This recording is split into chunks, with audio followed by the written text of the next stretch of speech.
జయశంకర్ జిల్లాలో ఉప ముఖ్యమంత్రి బట్టి విక్రమార్క పర్యటించి పలు అభివృద్ధి పనులకు శంకుస్థాపనకు ప్రారంభోత్సవాలు చేశారు.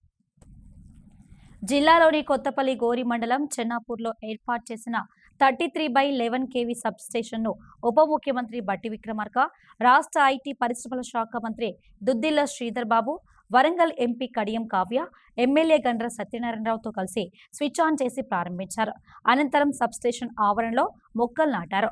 పర్యటనలో భాగంగా జయశంకర్ జిల్లాకు చేరుకున్న డిప్యూటీ సీఎం మల్లు బట్టి విక్రమార్క మంత్రి శ్రీధర్ బాబుకు చెన్నాపూర్ గ్రామంలో భూపాలపల్లి ఎమ్మెల్యే గండ్ర సత్యనారాయణరావు, జిల్లా కలెక్టర్ రాహుల్ శర్మ, ఎస్పీ కిరణ్ కారే, జిల్లా అధికారులు పుష్పగుచ్చం ఇచ్చి ఘన స్వాగతం పలికారు.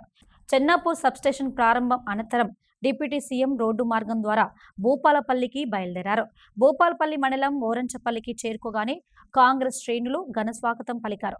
సుమారు 2000 ద్విచక్ర వాహనాలతో భారీ ర్యాలీతో మంజూర్నగర్, చిట్యాల మండలం నవాబ్పేట, గణపురం మండలం ధర్మరావుపేటలో నిర్మించే 3 సబ్స్టేషన్లకు మంజూర్నగర్ వద్ద డిప్యూటీ సీఎం శంకుస్థాపన చేశారు. అనంతరం ఏర్పాటు చేసిన బహిరంగ సభలో వారు ప్రసంగించారు. చెన్నాపూర్లో దాదాపు 1,40,00,000 రూపాయలతో మీ ఎమ్మెల్యే గారి చేతుల మీదుగా ప్రారంభోత్సవం చేసుకొని మరి డిప్యూటీ చీఫ్ మినిస్టర్ గారి చేతుల మీదుగా ఈరోజు మనం అందరం కూడా దాన్ని విద్యుత్తునిచ్చే కార్యక్రమం చేశాం.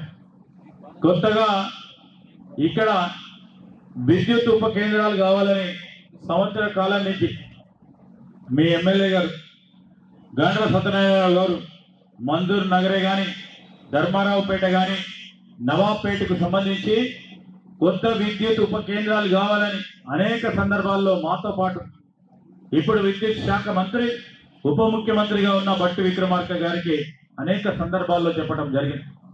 వాటన్నిటిని కూడా దృష్టిలో పెట్టుకొని మరి ప్రధానంగా విద్యుత్తుకు అంతరాయం జరుగుతుంది.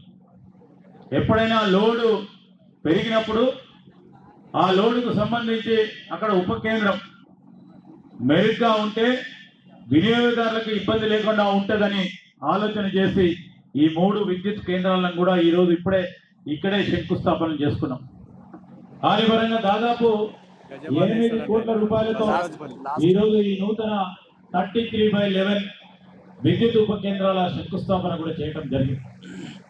తెలంగాణ సంబంధించి మనదంతా కూడా భూపాలపల్లి కొత్త జిల్లా, ఈ జిల్లాకు సంబంధించిన విద్యుత్ అవసరాలను దృష్టిలో పెట్టుకొని రేపు రాబోయే కాలంలో 5 సంవత్సరాలకో 10 సంవత్సరాలకో కాకుండా ఒక 20 సంవత్సరాల వరకు ఒక దీర్ఘకాలిక ప్రణాళిక సిద్ధం చేసుకొని ఇక్కడ వేదికపై ఉన్న సిఎండి గారితో పాటు చీఫ్ ఇంజనీర్లే కానీ మరి క్షేత్రస్థాయిలో పనిచేస్తూ ఉన్న మా ఏఈడీలు కూడా నేను ఒకటే మాట మనవి చేస్తూ ఉన్నా.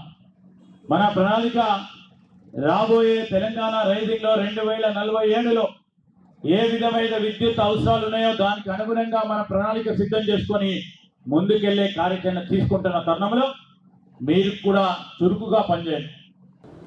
చాలా పెద్ద ఎత్తున విద్యుత్ శాఖకు సంబంధించినటువంటి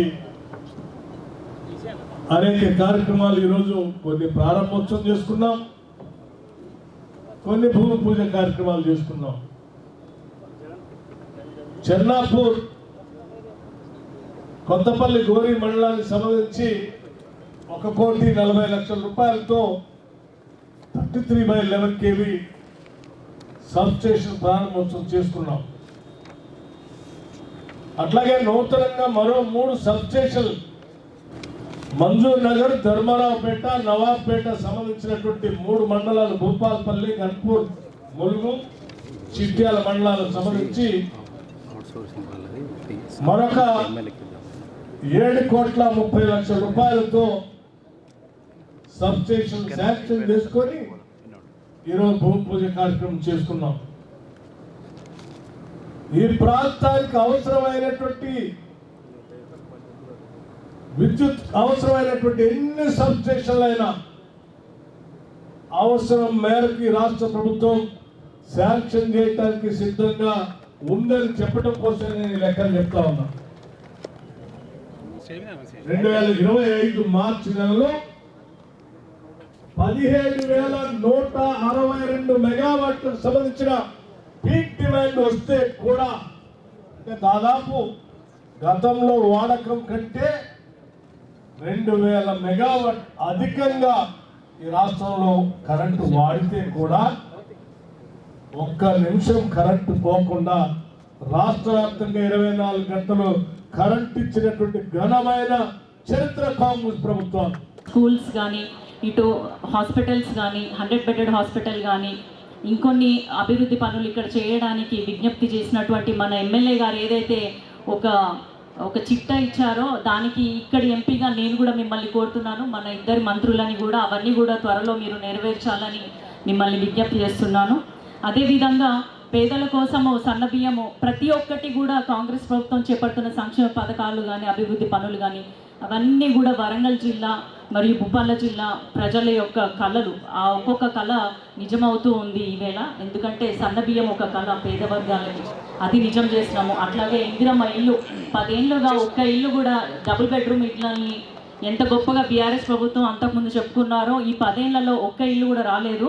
కానీ కాంగ్రెస్ ప్రభుత్వం ఏర్పడిన సంవత్సరాల కాలంలో అర్హులైన పేదలందరికీ కూడా ఇందిరమ్మ ఇల్లు ఇస్తున్నది ఈ కాంగ్రెస్ ప్రభుత్వం. అంటే ఇంటిని కూడా నిజం చేస్తున్నారు, ఇంటి కళ కూడా సాకారం అవుతుంది. అదేవిధంగా అన్ని వర్గాలకి, అటు పేదలకి, పిల్లలకి సంబంధించి స్కూల్స్ని స్ట్రెంగ్తెన్ చేయడమే కాకుండా యంగ్ ఇండియా ఇంటిగ్రేటెడ్ స్కూల్స్ని స్టార్ట్ చేశారు. మహిళల కోసం ఇందిరా మహిళా శక్తి అని చెప్పి వాళ్ళని కూడా కోటీశ్వర్లు చేయాలన్న సంకల్పంతో కూడా అనేక కార్యక్రమాలు చేపడుతున్నారు. నిరుద్యోగులకు ఎప్పటికప్పుడు నోటిఫికేషన్స్ ఇస్తూ దాదాపు సంవత్సరాల కాలంలో 60,000 ఉద్యోగాలు ప్రభుత్వం అయిపోయినారు, యువకులు అయిపోయినారు, పిల్లలు అయిపోయినారు.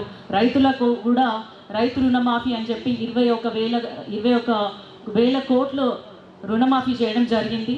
మనందరికీ తెలుసు. ఇవే కాకుండా ప్రతి వర్గానికి, ప్రతి రంగానికి, అటు విద్య, వైద్యం, రైతులు, తర్వాత ఉద్యోగులు, ప్రతి రంగాన్ని కూడా దృష్టిలో పెట్టుకొని సమంగా అభివృద్ధి చేస్తూ ముందుకెళ్తుంది కాంగ్రెస్ ప్రభుత్వం. ఒక కరెంట్ ఆఫీసును మంజూరీ ఇప్పించవలసిందిగా గోరుకొత్తపల్లి మండల ప్రజల తరపున మన ఆర్థిక మంత్రి గారికి, విద్యుత్ శాఖ మంత్రి గారికి మీ ద్వారా వారిని విజ్ఞప్తి చేస్తున్నాం.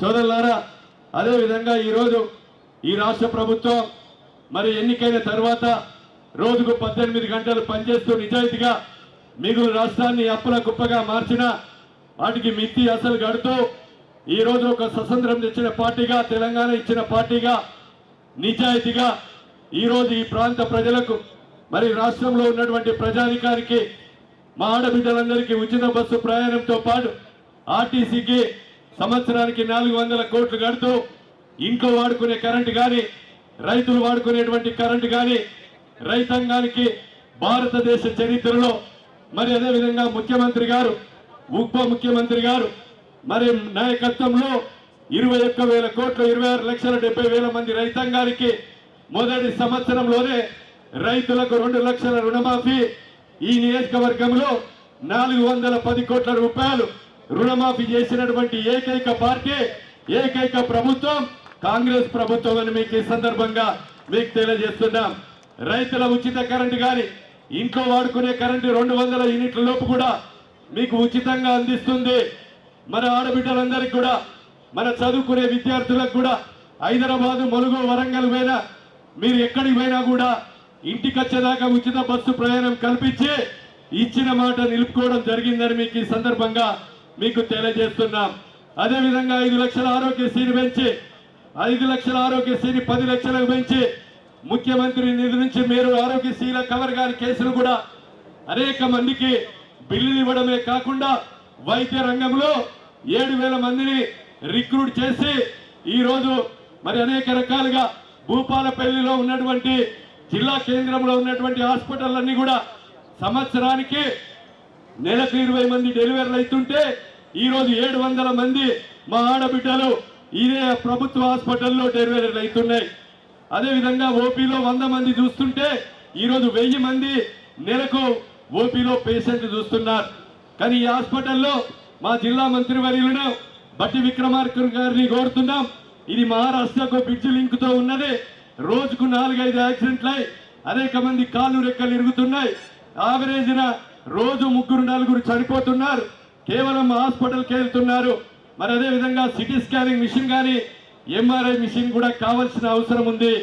ఈరోజు మేము పోలీస్ కమిషనర్ ద్వారా, ఇక్కడ లోకల్ ఎస్పీ ద్వారా కూడా యాక్సిడెంట్లు ఎన్ని అవుతున్నాయో లెక్కలతో సహా ఇచ్చాం. అదేవిధంగా మీరు దయతో మాకు ఇక్కడ ఎంఆర్ఐ మిషన్ ని అదేవిధంగా ఆర్థిక శాఖలో పెండింగ్ ఉంది. మాకు సూపర్ స్పెషాలిటీ కార్డియా డిపార్ట్మెంట్ కానీ, న్యూరాలజీ కానీ, నెఫ్రాలజీ కానీ, ప్లాస్టిక్ సర్జరీ కానీ, గైనిక్ డాక్టర్లు కూడా, ఆర్థో డాక్టర్లు కూడా, సూపర్ స్పెషాలిటీ డాక్టర్లను మీరు అదేవిధంగా ఆర్థిక శాఖలో క్లియర్ చేయవలసిందిగా ఈ ప్రాంత ప్రజల తరపున నేను విజ్ఞప్తి చేస్తున్నా.